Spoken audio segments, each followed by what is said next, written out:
di depan, ibu dan bapak ibu dan bapak yang jauh lebih berpengalaman, lebih senior dan tentunya berwawasan lebih luas. Mohon izin sebelumnya supaya nggak tambah grogi, saya mau nyanyi dulu, boleh Bu? Boleh. Assalamualaikum, salam selamat dan sejahtera, saling mendoakan di antara kita, jawablah waalaikumsalam.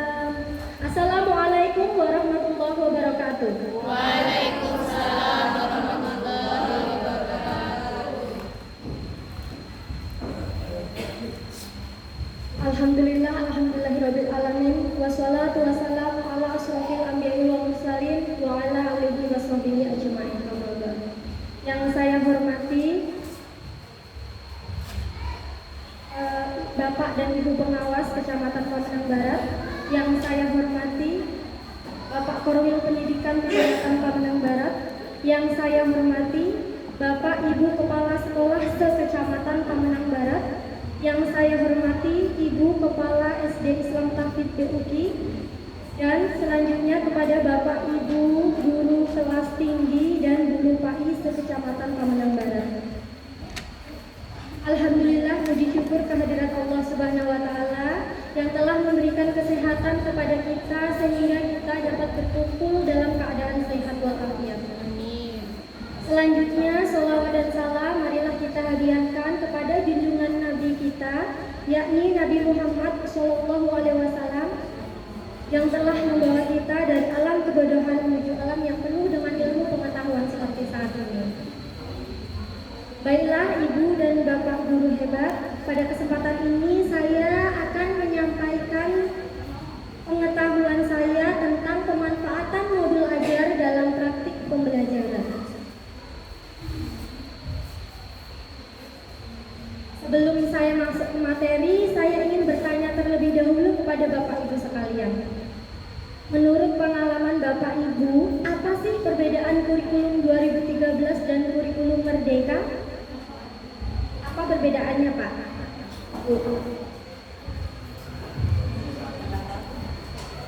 Apa yang Bapak Ibu rasakan yang paling signifikan ketika mengajar dengan kurikulum Merdeka dan kurikulum 2013? Perbedaannya kira-kira terletak di mana?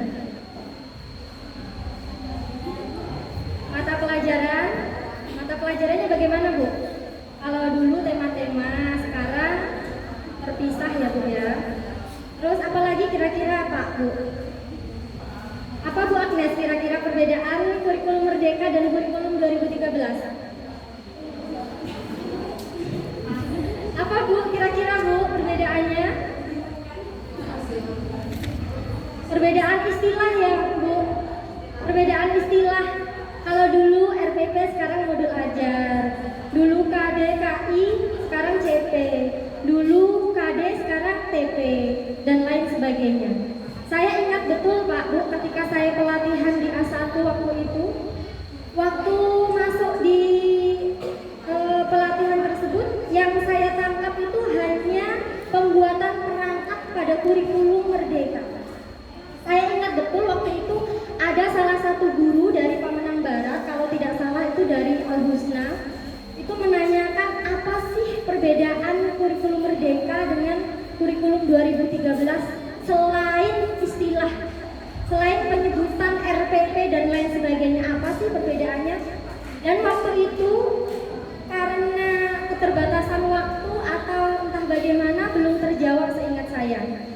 Jadi saya mencari tahu sebenarnya apa sih perbedaan antara kurikulum 2013 dan kurikulum Merdeka. Lebih tepatnya perbedaan ketika mengajarnya. Dan baru beberapa waktu terakhir saya tahu Bapak Ibu, kalau kurikulum Merdeka itu lebih ditekankan dengan istilahnya itu pertanyaan pemantik, pemahaman bermakna, dan pembelajaran berdiferensiasi. Apa itu pertanyaan pemantik Bapak Ibu? Bapak Ibu ketika mengajar menggunakan pertanyaan pemantik? Gimana Bapak Andi? Memakai pertanyaan pemantik? Iya kan Bapak Ibu? Sebenarnya di kurikulum yang lalu juga ada pertanyaan pemantik. Contohnya seperti ini. Anak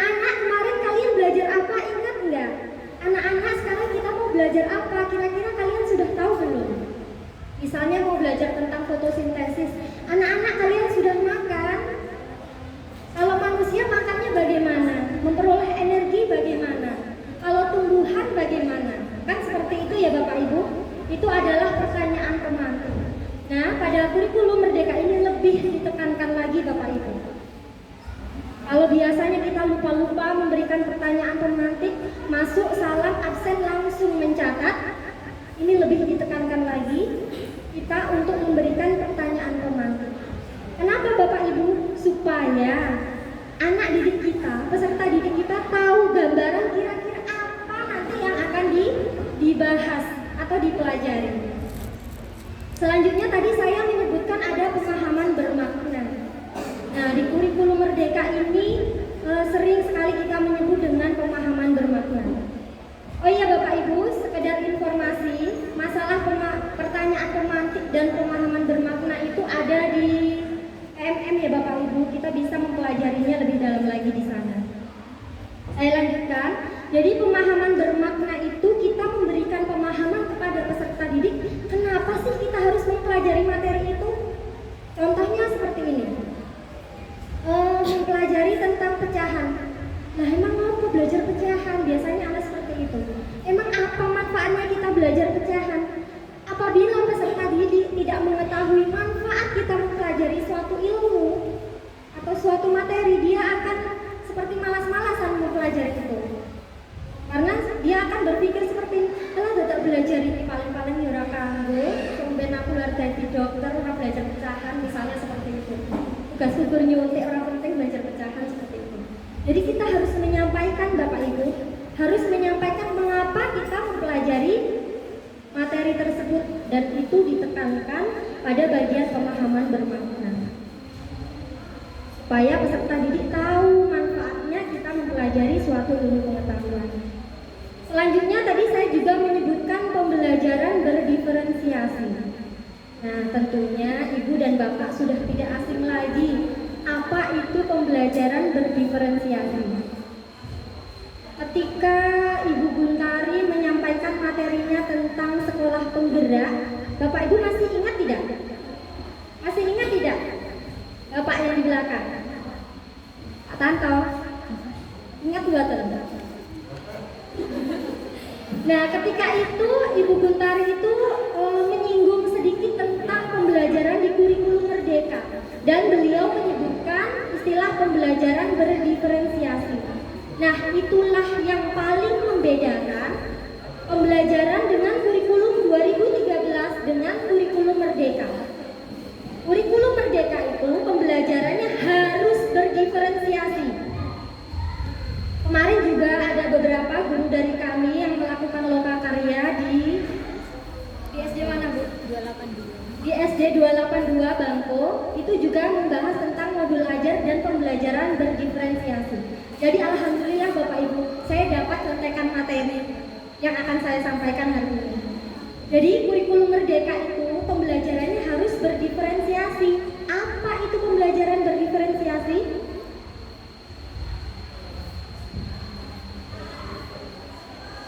Pembelajaran berdiferensiasi itu adalah pembelajaran yang berdasarkan dengan kebutuhan dan karakteristik peserta didik kita. Menurut Bapak Ibu sekalian, halo Bapak, halo Ibu, menurut Bapak dan Ibu sekalian, kira-kira peserta didik yang laki-laki sama tidak karakteristiknya dengan yang perempuan? Kira-kira yang duduk di belakang sama tidak dengan yang duduk di depan? Bahkan yang sama-sama laki-laki, yang sama-sama duduk di depan, bisa saja karakteristiknya berbeda. Kemampuan awalnya berbeda, kebutuhannya berbeda. Contoh, si A, "Alah aku wis males belajar iki, aku wis iso." Sebelahnya meneh, "Ya Allah iki apa aku ora mudeng blas." Nah, itu tentu dia berbeda ya Bapak Ibu. Jadi kita mengajar itu harus sesuai dengan kebutuhan peserta didik. Tidak bisa semuanya dikasih soal 2 tambah 2 Bapak Ibu. Tidak bisa seperti itu. Kenapa? Kalau kita sama ratakan, otomatis peserta didik yang sudah bisa bosan, peserta didik yang belum tahu kesulitan. Makanya kita harus mengajar sesuai dengan kebutuhan dan karakteristik peserta didik. Nah, pembelajaran berdiferensiasi itu menyangkut aspek apa saja sih? Yang pertama yaitu diferensiasi konten. Apa itu diferensiasi konten? Diferensiasi konten itu berisi tentang perbedaan gaya belajar dan perbedaan kemampuan awal peserta didik sebelum memulai pembelajaran itu sendiri. Nah, disinilah peran penting asesmen diagnostik Bapak Ibu. Disinilah fungsi asesmen diagnostik. Kita setiap masuk kelas pasti melaksanakan asesmen diagnostik, entah itu lisan, entah itu tertulis, dan lain sebagainya. Contoh asesmen diagnostik secara lisan misalnya seperti ini. Anak-anak ada yang suka belajar dengan melihat video. Anak-anak ada yang lebih suka belajar dengan praktek langsung, atau anak-anak ada yang belajar dengan hanya mendengarkan ustazah, guru, nggak punya ibu gitu, seperti itu. Nanti anak-anak itu akan menjawab sesuai dengan gaya belajar yang dia minati atau yang dia sukai, atau yang sesuai dengan karakteristik dan kebutuhan mereka. Kalau anak yang suka belajar praktek, pasti dia akan memilih saya praktek langsung us. Berarti itu gaya belajar yang dipilihnya adalah gaya belajar kinestetik. Ada 3 gaya belajar Bapak Ibu. Yang pertama yaitu visual, yang kedua auditory, yang ketiga yaitu kinestetik. Kalau visual itu berarti peserta didik itu lebih suka dan lebih nangkep, lebih mudah memahami materi ketika dia melihat tayangan, entah itu gambar ataupun video. Itu berarti gaya belajarnya visual Bapak Ibu. Kan ada tuh anak-anak yang belajar sukanya nonton. Nah, itu berarti dia suka gaya belajar visual. Selanjutnya gaya belajar auditory. Ya, auditory. Auditory itu berarti dia lebih memahami materi, lebih mudah dalam memahami materi ketika dia mendengarkan audio atau penjelasan lisan dari gurunya. Bisa dari radio. Masih ada radio nggak sih Bapak Ibu? Pokoknya intinya dari suara atau dari penjelasan gurunya. Ada tuh anak-anak yang malas baca buku, dia nangkepnya cuma ingetnya yang dijelasin sama gurunya. Ya kan Bapak Ibu? Iya nggak Bapak Ibu? Ya kan Bu Agnes? Ya kan Bu? Iya. Tentu ada anak-anak yang seperti itu. Dia malas membaca buku. Kalau membaca buku tuh nggak nyantol-nyantol. Tapi kalau dijelasin sama gurunya langsung menangkap. Berarti itu gaya belajar yang sesuai dengan peserta didik itu adalah gaya belajar auditory.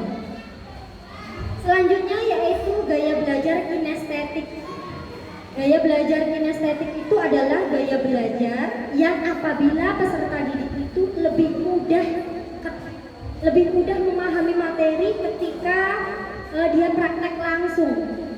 Lihat video nggak mempan, delok gambar orang mudeng.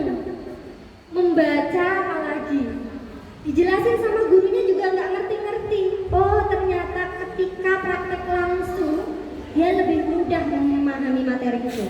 Berarti peserta didik itu lebih paham atau lebih mudah menangkap materi ketika menggunakan gaya belajar kinestetik. Itu tadi diferensiasi konten ya Bapak Ibu. Selanjutnya diferensiasi proses. Tadi saya lupa menyampaikan, different itu kan artinya berbeda ya Bapak Ibu. Artinya di sini peserta didik satu dengan yang lainnya itu menggunakan gaya belajar, metode, produk, dan lain sebagainya. Itu yang berbeda antara peserta didik satu dan lainnya.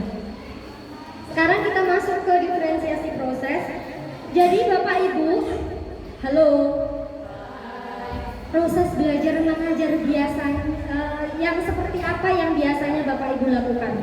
Masuk kelas, menjelaskan materi, memberi asesmen formatif. Iya Bapak Ibu.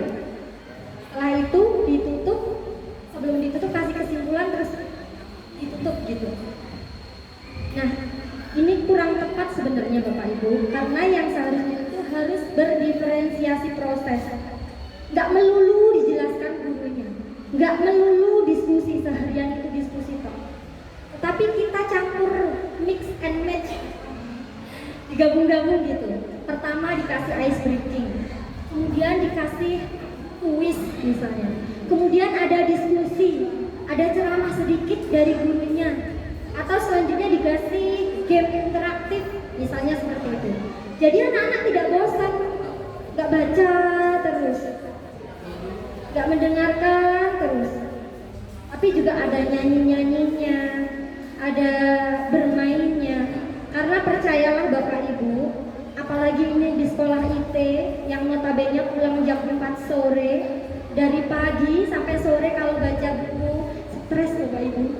Gurunya pun kalau mau menjelaskan terus pasti capek ya Bapak Ibu. Makanya harus berdiferensiasi proses. Kadang-kadang ya dijelaskan, kadang-kadang ya bermain, kadang-kadang ya nyanyi-nyanyi seperti itu. Selanjutnya yaitu diferensiasi produk. Kalau gaya belajarnya beda, prosesnya juga berdiferensiasi, tentu produknya juga akan seperti itu Bapak Ibu. Biasanya kalau gaya belajar anak yang visual, dia nanti produknya bisa berbentuk kayak clipping gitu loh Bapak Ibu. Zaman dulu saya ingat betul, kita sering membuat clipping. Contohnya misalnya materinya apa ya tadi? Misalnya sifat-sifat cahaya. Dia motongin gambar-gambar, terus disatukan, terus dikasih keterangan. Ini tuh contoh sifat cahaya yang ini. Ini contoh pembuktian sifat cahaya yang ini, seperti itu. Terus kalau produk untuk gaya belajar auditori, itu bisa presentasi atau penjelasan lisan dia. Misalnya setelah dia belajar, dia sudah mendengarkan apa yang dijelaskan oleh gurunya atau ustadznya, dia bisa maju, bisa menjelaskan apa yang sudah dia pelajari tadi. Selanjutnya yaitu produk kinestetik. Kalau produk kinestetik, tadi kan kinestetik itu praktek langsung. Biasanya apa sih Bapak Ibu produk dari percobaan itu? Biasanya laporan percobaan ya Bapak Ibu. Nah, itu bisa ditampilkan sebagai produknya. Selanjutnya yaitu diferensiasi lingkungan belajar. Nah, lingkungan belajar juga harus diferensiasi, harus berbeda, nggak melulu itu terus, dan harus disesuaikan dengan karakteristik peserta didik. Ada peserta didik yang nggak suka belajar di dalam kelas. Ada juga peserta didik yang nggak suka belajar di luar kelas. Nah, apabila sekolah Bapak Ibu memungkinkan untuk melaksanakan diferensiasi lingkungan belajar ini, silahkan dilaksanakan. Misalnya kalau belajar tentang daun, tulang daun ya Bu ya, atau bentuk daun itu saya lupa, pelajaran kelas 4. Kalau ada anak-anak yang suka belajarnya di dalam kelas, ya sudah, sajikan saja video atau gambar, biar anak-anak itu menganalisis, mengidentifikasi jenis-jenis daun di dalam kelas dengan menggunakan gambar yang sudah kita sediakan. Oh, ini masuk sejajar, oh ini menjari, dan lain sebagainya. Sedangkan yang suka belajar di luar kelas, silahkan, biarkan mereka, tapi tentu dengan pengawasan gurunya, biar dia mengidentifikasi jenis-jenis daun yang ada di sekitar sekolahnya. Oh, itu ada pohon mangga, daunnya itu jenis daunnya apa ya? Apakah menjari, sejajar, atau menyirip, dan lain sebagainya.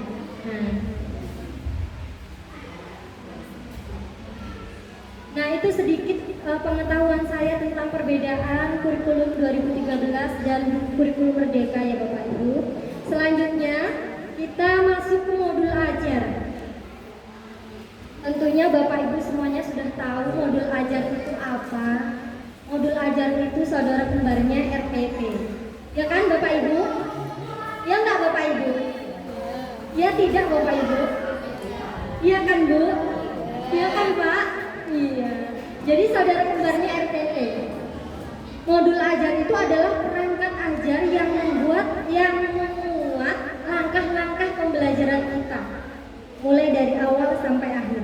Sehingga modul ajar itu berfungsi memandu kita sebagai seorang guru dalam melaksanakan kegiatan pembelajaran.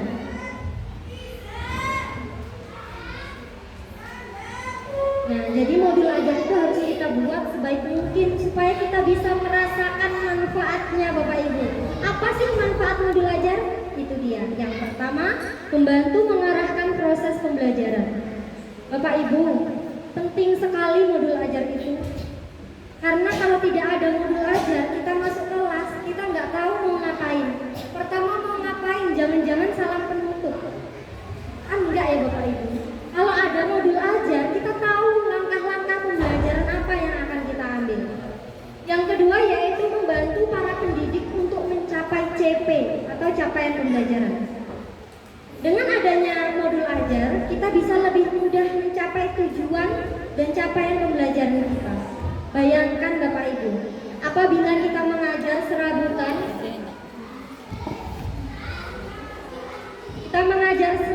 tanpa persiapan dan tanpa pedoman. Baru masuk ngeblank, aku harus ngopo ya dina itu? Mau ngapain ya? Nah, bagaimana capaian pembelajaran mau tercapai apabila langkah-langkah pembelajarannya saja tidak jelas? Maka dari itu penting sekali kita membuat modul ajar. Yang terakhir yaitu menjadi alat evaluasi pembelajaran. Apabila kita membuat modul ajar, kita bisa mengevaluasi nanti kira-kira ini berhasil apa enggak?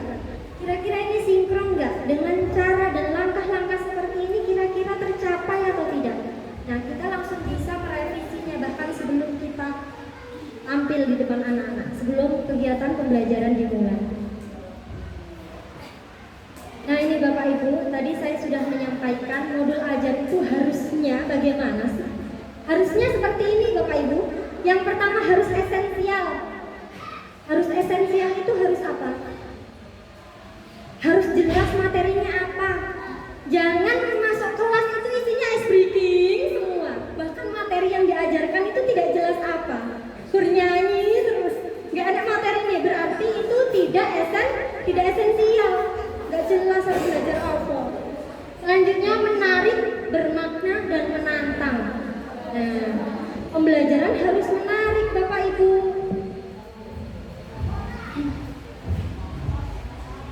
Bapak Ibu ada yang suka membuat LKPD dengan Canva atau dengan aplikasi lain tidak? Tidak dengan Canva lah. Maksudnya misalnya di HPS kita garisin, kita kasih gambar bola-bola, bunga-bunga, atau hewan-hewan. Terus pertanyaannya kita tulis yang bagus-bagus. Nah, itu kan menarik Bapak Ibu. Coba kalau misalnya anak-anak membaca soal yang panjangnya pol, nggak ini gambarnya sama sekali, pasti lebih kayak tertekan gitu kita bacanya. Terus kayak males banget bacanya, ya kan Bapak Ibu? Tapi kalau soal itu dikasih gambar ilustrasi dan lain sebagainya, itu akan lebih menarik. Seperti itu pula dengan pembelajaran Bapak Ibu. Apabila gurunya ceramah terus, gak ngajak permainan, gak ngajak ice breaking, gak ngajak tersenyum, itu membosankan. Makanya harus dibuat semenarik mungkin. Dan tentunya bermakna dan menantang sesuai dengan kebutuhan peserta didik dan sesuai dengan karakteristik peserta didik. Dan selanjutnya harus relevan dan kontekstual. Modul ajar harus relevan dan kontekstual. Jangan sampai modul ajar kelas 1 dipakai untuk mengajar kelas 6. Ada nggak Bapak Ibu peserta didik Bapak Ibu sekalian yang kalau diajar ice breaking ini yang tangan ke depan, nah itu Bapak Ibu saya nggak hafal. Itu kalau di kelas 6 atau di kelas 5 di kelas saya itu mereka kurang suka Bapak Ibu.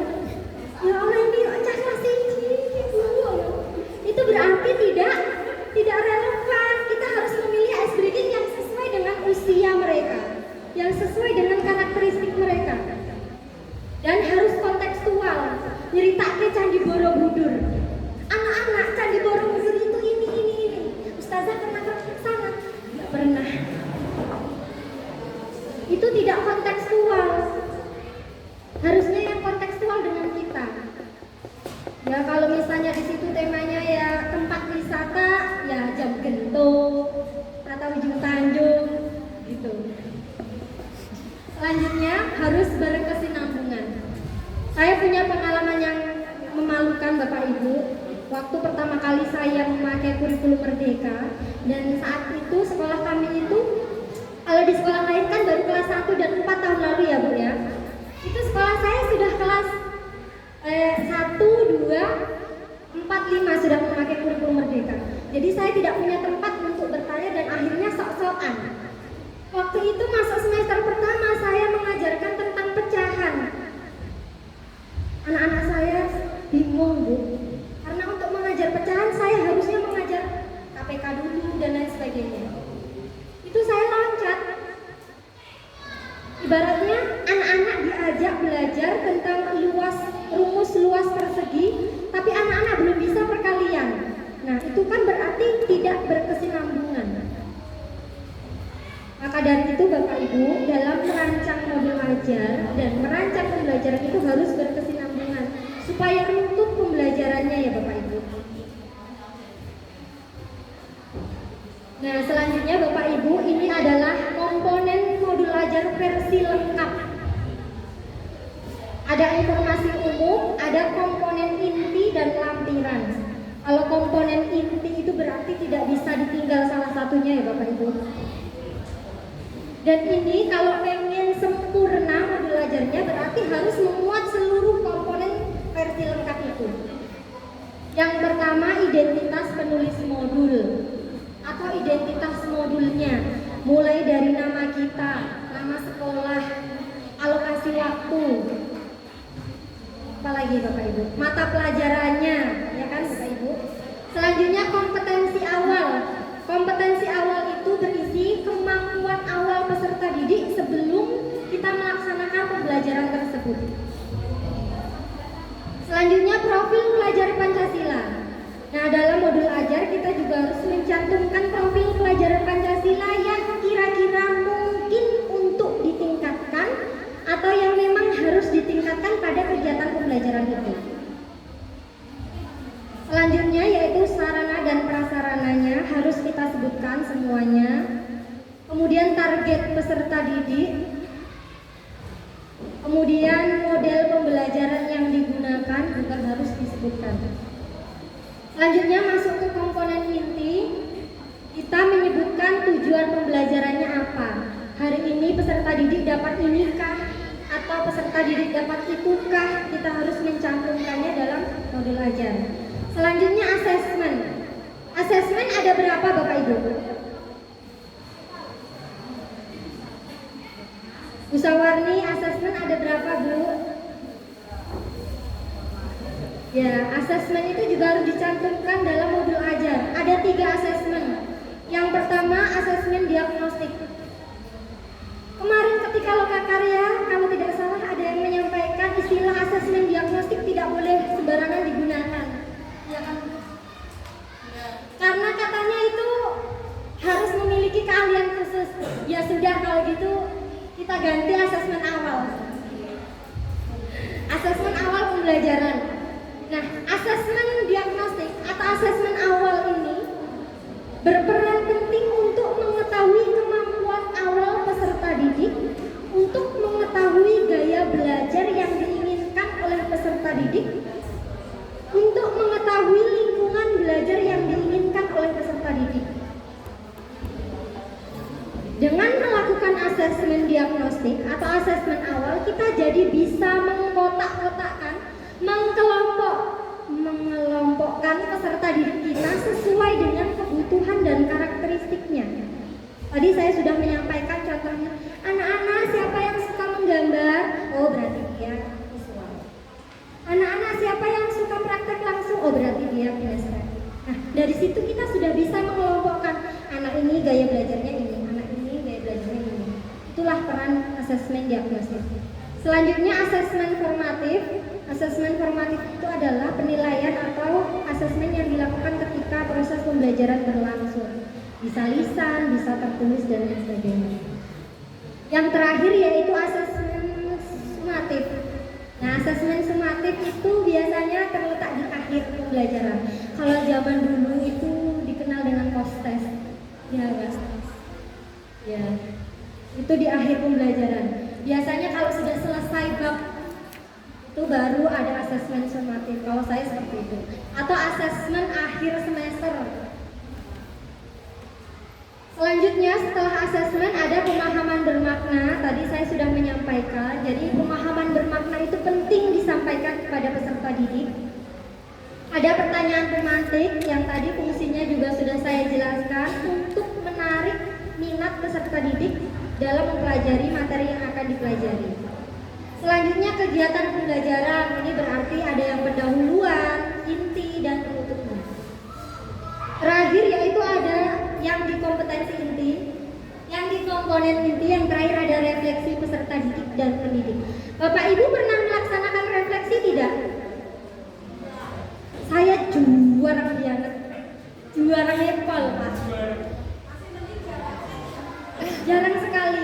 Anak-anak, jadi bagaimana pelajaran hari ini, menyenangkan atau tidak? Kira-kira kesulitannya apa anak-anak? Kira-kira besok pengennya belajarnya seperti apa anak-anak? Saya lupa sampai kapan terakhir saya menanyakan itu kepada peserta didik saya. Nah itu Bapak Ibu yang perlu kita perbaiki. Refleksi itu penting. Kenapa refleksi itu penting?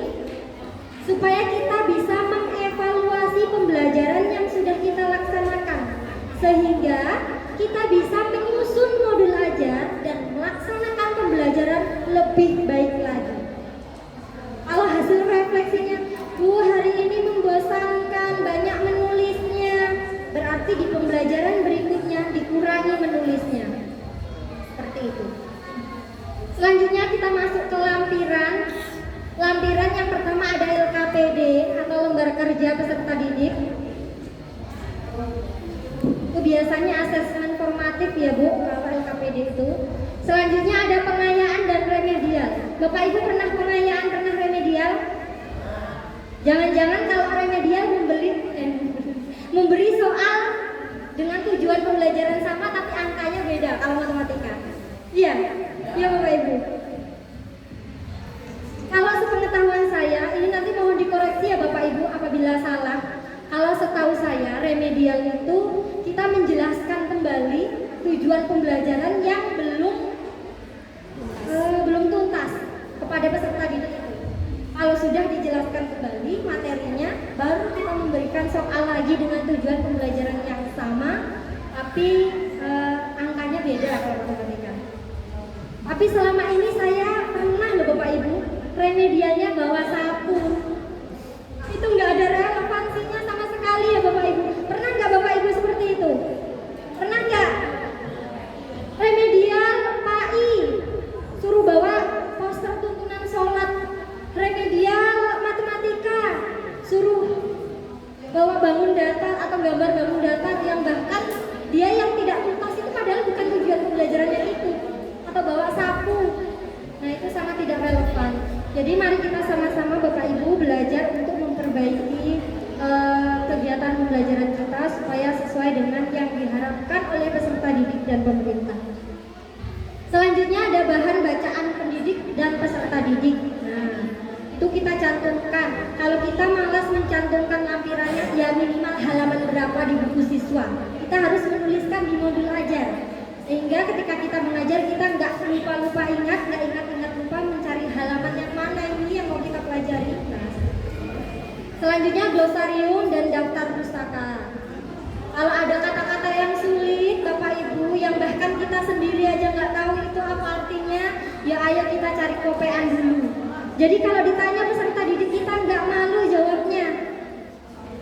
Narasi itu apa? Apa ya? Pokoknya itu loh anak-anak, masa nggak tahu? Itu andalan saya Bapak Ibu. Semoga Bapak Ibu nggak seperti itu. Nah itu tadi komponen modul ajar versi lengkap. Apabila ingin dikurang-kurangi, silahkan Bapak Ibu yang jelas, yang dikurangi jangan bagian intinya. Ini bagaimana caranya agar modul ajar dapat dimanfaatkan dengan baik? Tentunya dengan membuat modul ajar yang sesuai dengan kebutuhan dan karakteristik peserta didik. Kalau nggak sesuai dengan kebutuhan peserta didik, tentunya modul ajar itu nggak bisa kita gunakan karena tidak berdiferensiasi. Ibu dan Bapak guru hebat, mari kita bersama-sama mempelajari praktik mengajar menggunakan modul ajar sesuai dengan kurikulum Merdeka.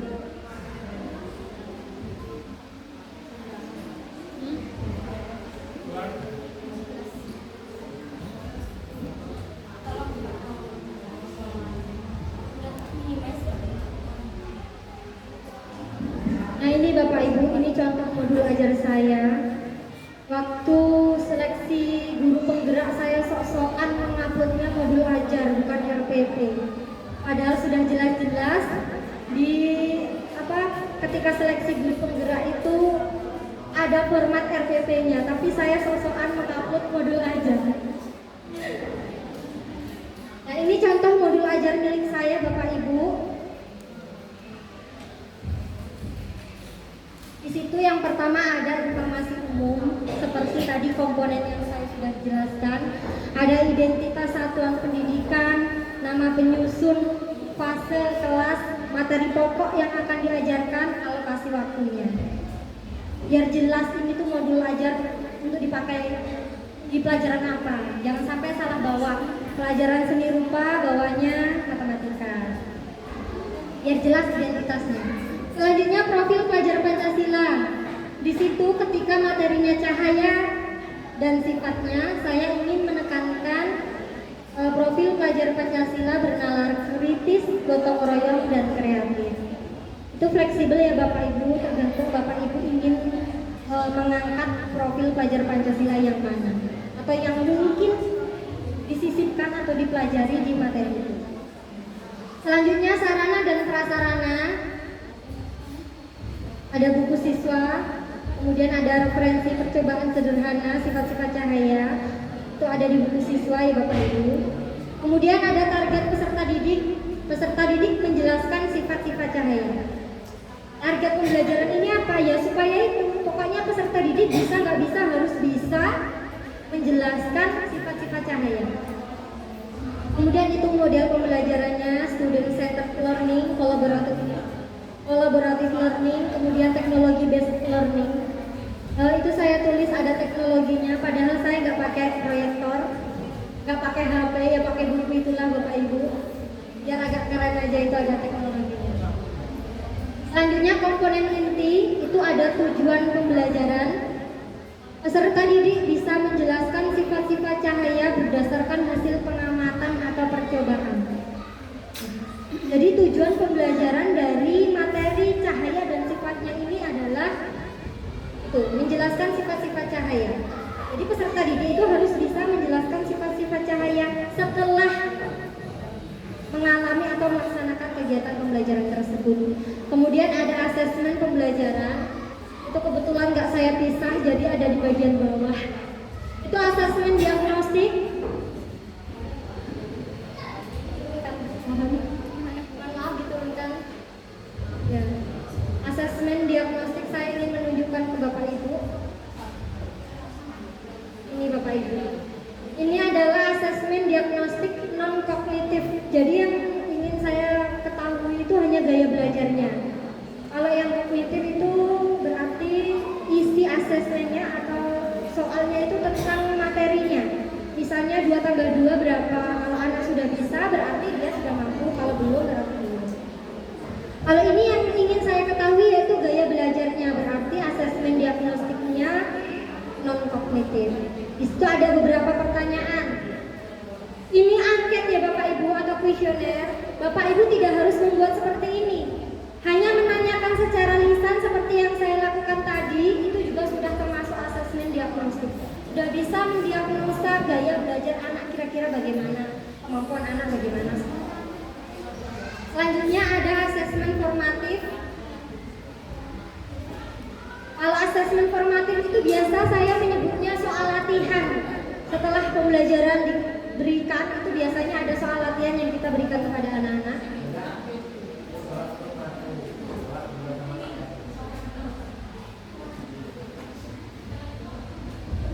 Nah, punya saya seperti ini Bapak Ibu.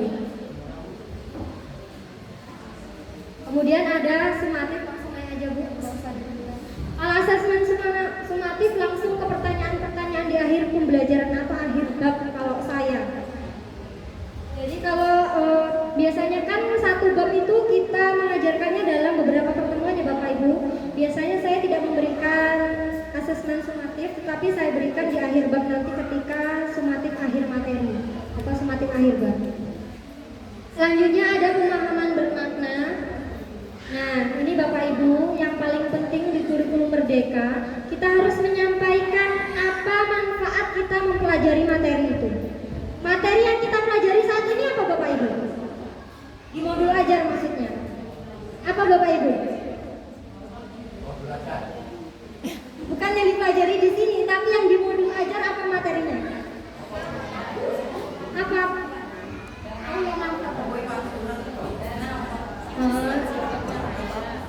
Ya, jadi saya sebutkan sekali lagi materinya yaitu cahaya dan sifatnya. Jadi kita harus menyampaikan kepada peserta didik manfaat kita mempelajari cahaya dan sifatnya itu apa. Kira-kira apa Bapak Ibu manfaatnya kita mempelajari itu? Pak, Bu, kira-kira apa manfaat mempelajari cahaya dan sifatnya? Emang harus jadi tukang lampu? Kan tidak. Kita harus menjelaskan manfaatnya Bapak Ibu. Manfaatnya kira-kira apa? Misalnya kita jadi fotografer, kita harus tahu pencahayaan supaya gambarnya itu bagus ketika dicetak atau hasil fotonya bagus. Atau misalnya ketika kita mau belajar, ndek lampunya yang sebelah nendi. Ning kene kan, ning kene kan, ning kene, ning kene, ning kene, ning kono. Kita harus tahu. Kalau kita nggak belajar cahaya dan sifatnya, kita nggak tahu caranya meletakkan lampu belajar yang tepat Bapak Ibu. Atau kita memilih kalau kita mau membeli penutup lampu, Bapak Ibu di rumah ada yang lampunya ada penutup lampunya. Kalau zaman dulu tinder, Bapak Ibu tahu nggak tinder? Saya jerone minyak tanah, di dalamnya minyak tanah terus dipunter, sumbunya naik baru dihitung pakai korek. Bayangkan Bapak Ibu, kalau kita tidak belajar tentang cahaya dan sifatnya, bisa saja kita memakai penutup lampu itu dari seng. Nampak nggak cahaya yang dari luar? Nampak nggak Bapak Ibu? Nggak menembus dia Bu, nggak nampak cahayanya. Makanya penting kita mempelajari cahaya dan sifatnya supaya kita tahu, oh kalau cahaya itu menembus benda bening dan tidak bisa menembus benda tidak bening, berarti kita pakai tutup lampunya yang bening. Jangan sampai kita jangan sampai kita salah pilih tutup lampu tintir. Itulah pentingnya mempelajari cahaya dan sifatnya. Selanjutnya pertanyaan pemantik. Jadi pertanyaan pemantik itu diusahakan semaksimal mungkin memberikan pertanyaan yang ada relevansinya dengan materi yang akan kita pelajari. Kalau kita ingin mempelajari cahaya dan sifatnya, ya kita menanyakan seputar tentang itu. Jangan menanyakan kira-kira makhluk hidup itu ada berapa jenis, tumbuhan peroleh energi dari mana, karena tidak nyambung ya Bapak Ibu. Selanjutnya kegiatan pembelajaran. Nah ini ada pendahuluan. Di bagian pendahuluan, biasanya kalau masuk ngapain Bapak Ibu sebelum masuk? Ada yang sebelum masuk kelas itu ada yang baris di luar itu kan Bu. Kalau biasanya baris di luar cuma ayo masuk. Bisa Bapak Ibu kasih game. Itu yang viral di TikTok tuh Bapak Ibu. Yang ada gambar peluk, salaman, tos apa-apa. Nah itu kan menarik ya Bapak Ibu.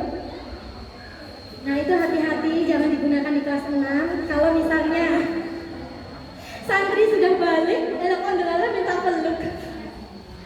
Jadi kita harus sesuaikan dengan karakteristik peserta didik ya Bapak Ibu. Itu menarik tapi harus disesuaikan. Iya. Iya ya Bu ya, diganti yang lain. Misalnya yang lebih sesuai dengan karakteristik. Kemudian meminta peserta didik untuk meminta peserta didik untuk menyiapkan dan mengucapkan salam. Biasanya siapa yang bertugas Bapak Ibu? Ketua kelas. Nah, iya lebih bagus bergiliran ya Bapak Ibu. Karena apa? Kita bisa melatih mental peserta didik yang lain. Biasanya kan yang dipilih sebagai ketua kelas itu yang paling cool, oke, keren, bijaksana, berwibawa dan lain sebagainya. Sedangkan yang tidak, nggak kepilih jadi ketua kelas. Dia nggak punya kesempatan jadi pemimpin upacara, nggak punya kesempatan memimpin berdoa. Jadi kita beri kesempatan secara bergiliran misalnya. Oh, yang di belakang paling ribut nggak memperhatikan dia aja lah yang bikin doa, misalnya seperti itu.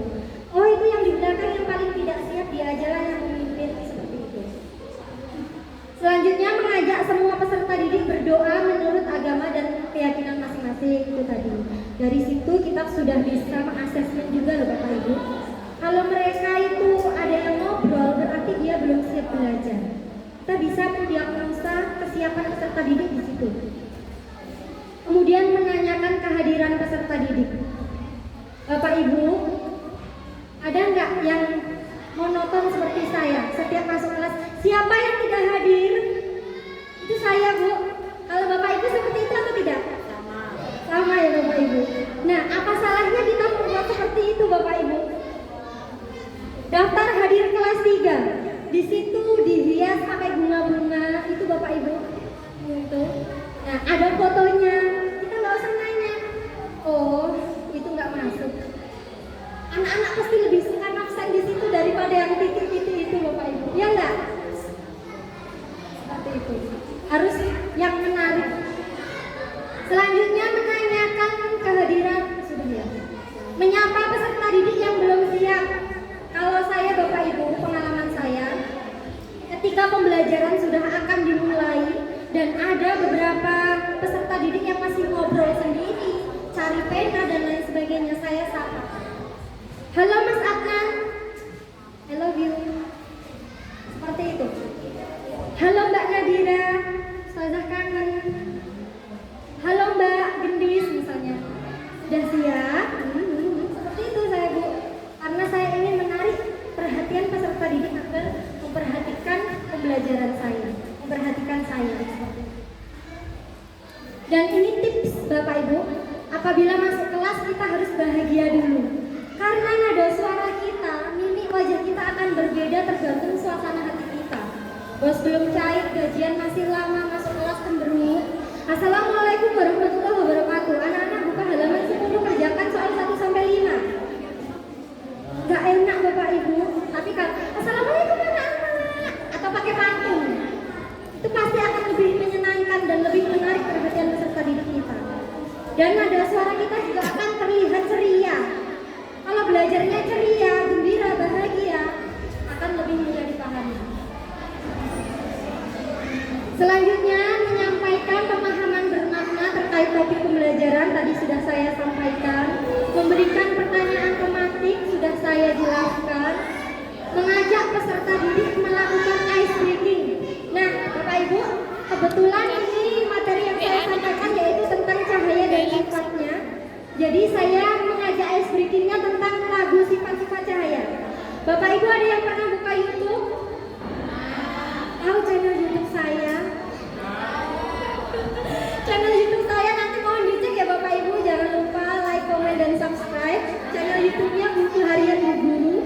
Di situ saya mengupload beberapa aksi nyata saya dan beberapa ice breaking. Salah satunya lagu sifat-sifat cahaya. Saya lupa. Marilah kawan semua. Saya lupa Bapak Ibu, pokoknya nanti Bapak Ibu silahkan cek di YouTube saya. Dan ketika memberikan ice breaking, usahakan sesuai dengan materinya ya Bapak Ibu. Karena selain menyenangkan juga tentunya menambah pengetahuan awal peserta didik. Jadi sebelum peserta didik mulai sudah dapat gambaran sedikit demi sedikit tentang materi yang akan dipelajari. Selanjutnya menggali pengetahuan awal peserta didik mengenai cahaya. Ini juga masuk ke asesmen diagnostik, tapi yang bagian kognitif. Anak-anak, kalian sudah tahu belum sih apa itu cahaya? Anak-anak, kalian sudah tahu belum pernah belajar belum sih tentang sifat-sifat cahaya? Seperti itu.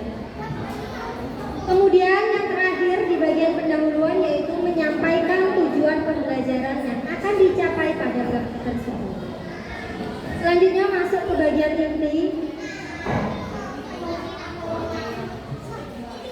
Nah, Bapak Ibu, pada bagian inti kita melakukan asesmen diagnostik.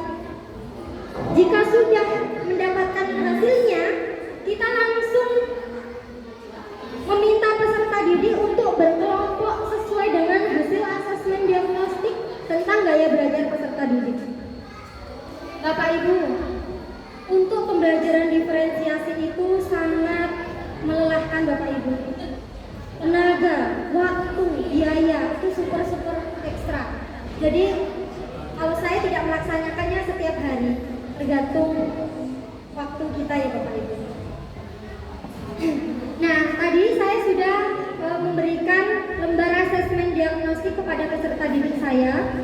Di situ saya jadi tahu ada beberapa anak sekelompok kinestetik, sekelompok visual dan sekelompok auditori. Setelah duduk berkelompok, kelompok anak dengan gaya belajar visual saya berikan gambar tentang sifat-sifat cahaya, tentang pembuktian sifat-sifat cahaya atau buktinya yang ada di lingkungan kita atau di kehidupan kita sehari-hari. Misalnya kalau cahaya merambat lurus, saya kasih gambarnya hutan, terus cahaya masuk di sela-sela daun, berarti merambat lurus. Kalau yang auditori, saya masuk ke kelompok itu Bapak Ibu.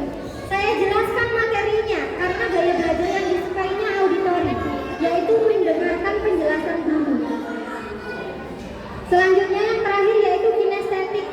Tadi saya juga melampirkan langkah-langkah percobaan. Nah, itu akan dipakai oleh peserta didik dengan gaya belajar kinestetik. Apabila gaya belajarnya berbeda, tentu produknya akan berbeda Bapak Ibu. Mohon maaf ya Bapak Ibu kalau berisik. Kepala kami tidak libur soalnya. Nah, kalau gaya belajarnya berbeda, ya kan Bu Agnes? Bu Agnes? Ya kan Bu? Kalau gaya belajarnya berbeda, tentu produknya berbeda. Ya. Dan sebelum kita membagi kelompok dan melakukan kegiatan pembelajaran, saya sudah menyerahkan LKPD dulu kepada peserta didik, sehingga peserta didik nanti akan tahu kira-kira tanggung jawabnya setelah mempelajari materi itu apa.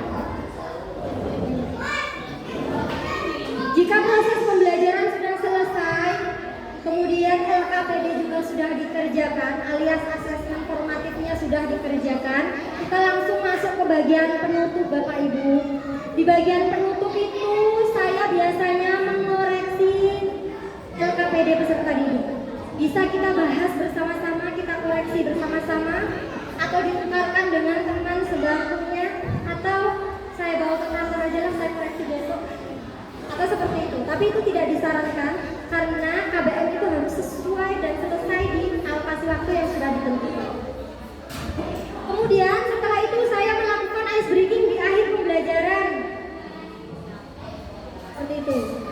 Ice breakingnya bisa yang garis itu sebutkan sifat-sifat cahaya gitu. Yang nggak bisa muter ke belakang itu loh Bu, yang viral di TikTok itu loh Bu. Selanjutnya mengajak peserta didik untuk melakukan refleksi. Nah, refleksi itu penting, sekali lagi saya sampaikan. Refleksi pembelajaran sangat penting supaya kita bisa menyusun kegiatan pembelajaran yang lebih baik lagi.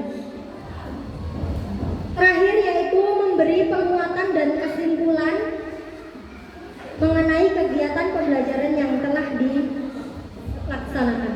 Bapak Ibu, setiap peserta didik itu pasti penyerapan materinya berbeda-beda. Kalau belajar sendiri-sendiri, ya kan Bapak Ibu? Ada yang sudah paham seluruhnya, ada yang sebagian, ada yang sudah paham tapi dia ragu. Kira-kira pemahamanku ini sudah benar atau belum? Nah, disinilah pentingnya peran guru sebagai fasilitator untuk memberikan penguatan anak-anak. Jadi sifat-sifat cahaya itu yang pertama ini, buktinya ini, ya kan anak-anak? Yang kedua ini, buktinya ini, yang ketiga ini, dan seterusnya. Dari situ nanti anak-anak mencatat, ini loh yang betulnya, yang sudah dikuatkan oleh fasilitatornya. Ingat Bapak Ibu, kita guru itu bukan yang 100% mengajarkan ilmu pengetahuan kepada peserta didik. Kita hanya sebagai fasilitator yang memfasilitasi mereka dalam belajar. Jangan sampai dari awal sampai akhir kita menjelaskan anak-anak sifat-sifat cahaya itu ini, anak-anak ini buktinya ini. Bukan seperti itu. Kita hanya memfasilitasi mereka. Biarkan mereka mencari, biarkan mereka mencari tahu, yaitu tadi. Tugas kita hanya menguatkan dan memberi kesimpulan. Nah, itu dia Bapak Ibu yang dapat saya sampaikan. Mohon maaf jika bertele-tele dan tidak jelas.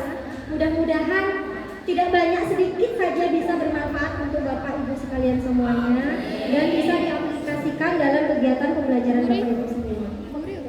Demikian saya akhiri. Wassalamualaikum warahmatullahi wabarakatuh. Waalaikumsalam.